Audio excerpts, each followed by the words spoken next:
हमारे चैनल में आपका फिर से स्वागत है। आज हम सहारनपुर के एक प्रसिद्ध तवायफ दिलजान के जीवन का पता लगाने के लिए 1960 के दशक में वापस यात्रा कर रहे हैं। उसकी कहानी प्रतिभा और लचीलापन में से एक है। आइए दिलजान की आकर्षक दुनिया में गोता लगाए। 1860 के दशक का भारत ये एक ऐसा समय था जब ब्रिटिश हुकूमत अपने चरम पर थी।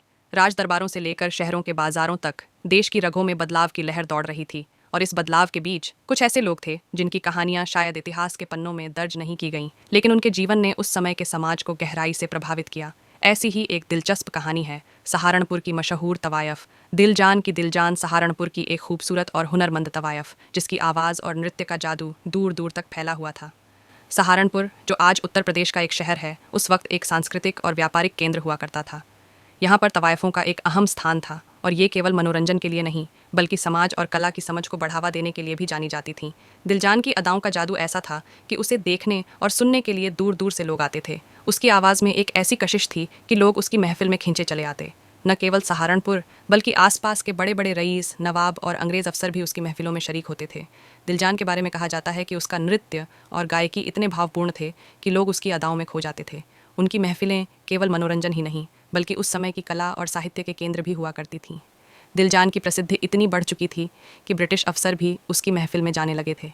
कुछ अफसर तो ऐसे थे जो दिलजान के हुनर और व्यक्तित्व के इतने दीवाने हो गए कि उन्होंने दिलजान के जरिए सहारनपुर के स्थानीय राजनैतिक हालात को समझने की कोशिश की।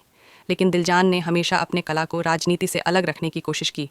लेकिन दिलजान का जीवन केवल चकाचौंध से भरा नहीं था। तवायफों का जीवन उस वक्त आसान नहीं था। वे कला और संस्कृति की रक्षक मानी जाती थीं, पर समाज ने उन्हें हमेशा हेय दृष्टि से देखा। दिलजान को भी अपने अस्तित्व और सम्मान के लिए कई कठिनाइयों का सामना करना पड़ा। उसके हुनर की कदर करने वाले लोग बहुत थे, पर उसे समाज में वह इज्जत नहीं मिल पाई जो वह चाहती थी। दिलजान ने उस दौर में अपने हुनर और हौसले के दम पर सहारनपुर में एक अलग पहचान बनाई। उसकी महफिलें न केवल मनोरंजन बल्कि समाज में कला, शायरी और संगीत के प्रति जागरूकता फैलाने का माध्यम भी थीं। उसने कई कवियों और कलाकारों को मंच दिया और उनकी कला को समाज में स्वीकार्यता दिलाई। लेकिन जैसे जैसे समय बीतता गया, दिलजान की लोकप्रियता धीरे धीरे कम होने लगी।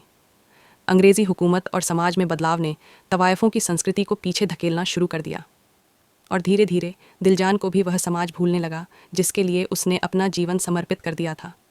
आज शायद बहुत कम लोग जानते हैं कि सहारनपुर में कभी दिलजान जैसी तवायफ हुआ करती थी, पर उसकी कहानी हमें ये सिखाती है कि इतिहास में केवल बादशाहों और नेताओं की ही नहीं बल्कि कलाकारों और समाज के अनसुने नायकों की भी भूमिका होती है। दिलजान का जीवन हमें याद दिलाता है कि समाज की मुख्य धारा से हटकर भी कुछ लोग होते हैं जो अपनी कला और व्यक्तित्व के दम पर अमर हो जाते हैं। क्या आप मानते हैं कि दिलजान जैसी शख्सियतें इतिहास में अपना अलग स्थान रखती हैं?